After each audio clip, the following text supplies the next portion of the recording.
Shadab Law Classes in association with Dynamic Augments. Hello everyone, आज जो हम topic समझने जा रहे हैं वो 116 ऑफ भारतीय साक्ष्य अधिनियम समझने जा रहे हैं, जो कि बेसिकली बात करता है birth during marriage, conclusive proof of legitimacy, conclusive presumption.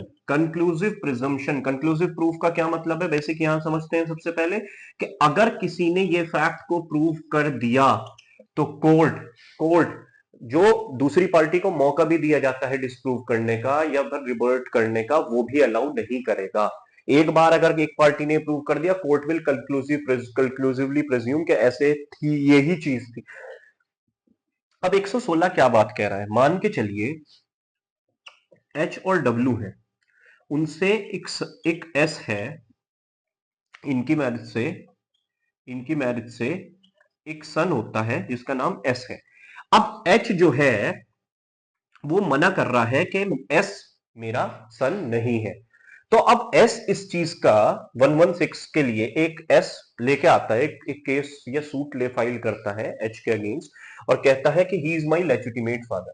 अब इस चीज का एविडेंस कैसे दिया जाएगा? वो 116 आपके लिए पेश कर रहा है कि भारतीय साक्ष्य अधिनियम में 116 ये कह रहा है कि इस चीज का एविडेंस, 116 ये कह रहा है कि मैं लेजिटिमेसी के लिए कैसे मानूंगा। जरा ध्यान से सुनिएगा, ठीक है।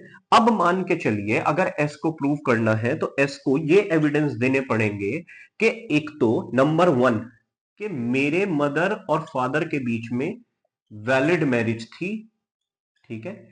वैलिड मैरिज के फर्स्ट ऑफ ऑल मेरी और मदर और फादर की वैलिड मैरिज थी और उस वैलिड मैरिज के दौरान ही मेरी बर्थ हुई है।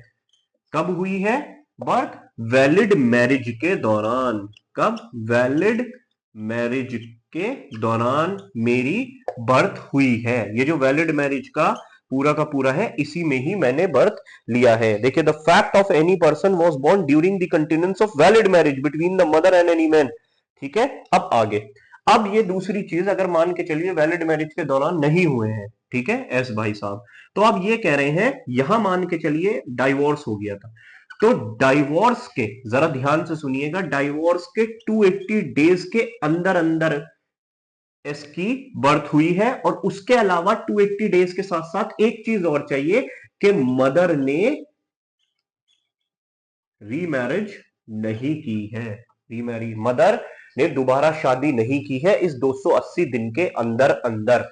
जरा ध्यान से सुनिएगा ये वाली बात, ठीक है। ये वाली बात आपको समझनी है कि एक तो वैलिड मैरिज हो गई कि या तो मैं वैलिड मैरिज के दौरान हुआ हूं, अगर ये चीज नहीं है तो 280 डेज प्लस मदर ने रीमैरी नहीं की है। देखो यहां लिखा भी है, और with 280 days after the dissolution of marriage the mother remaining unmarried shall be a conclusive proof of legitimacy, ठीक है, shall be a conclusive proof of legitimacy of a child that man unless it can be shown। अब देखिए court यहां पे conclusive presumption race कर देगा इस point पे, जैसे ही वो ये प्रूव कर दे 280 दिन plus mother remained in marriage या फिर वैलिड मैरिज के दौरान। बस एक जो मैन है एच को एक मौका देगा कोर्ट नो एक्सेस प्रूव करने का।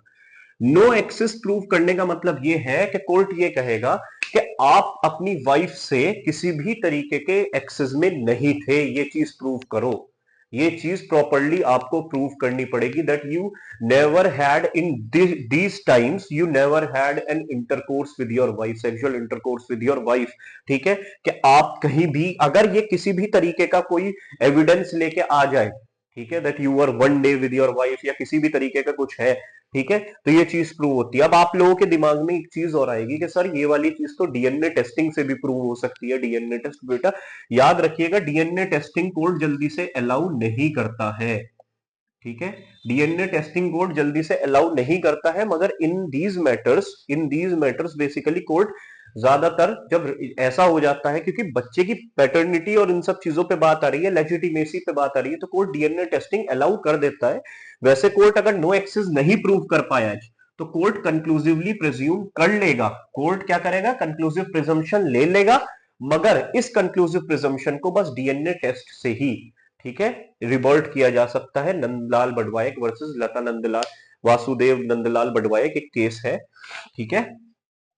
उससे इसे डीएनए टेस्ट को कंक्लूसिव प्रिजम्पशन को, क्योंकि अगर एक बार कोर्ट ने कंक्लूसिवली प्रिज्यूम कर लिया और बिल्कुल डायरेक्टली कोर्ट को एविडेंसेस है कि नो एक्सेस, कि भाई एक्सेस थे, अगर एक्सेस थे, ठीक है, तो अब एक बात बताइए, एच के पास तो कोई और मौका बचा ही नहीं, एच के पास तो कोई और मौका बचा ही नहीं प्रूव करने का खुद को, तो एक डीएनए टेस्ट ही बचता है जो इस कंक्लूसिव प्रिजम्पशन को रिवर्ट कर सकते हैं। वरना कोर्ट नॉर्मली ये भी देखता है कि डीएनए टेस्टिंग कोर्ट जल्दी से अलाउ नहीं करता, क्योंकि उसकी लेजिटिमेसी पे बात होती है, मगर in certain cases court allow भी कर देता है। ठीक है, आई होप आपको 116 ऑफ भारतीय साक्ष्य अधिनियम समझ में आया होगा। All the best.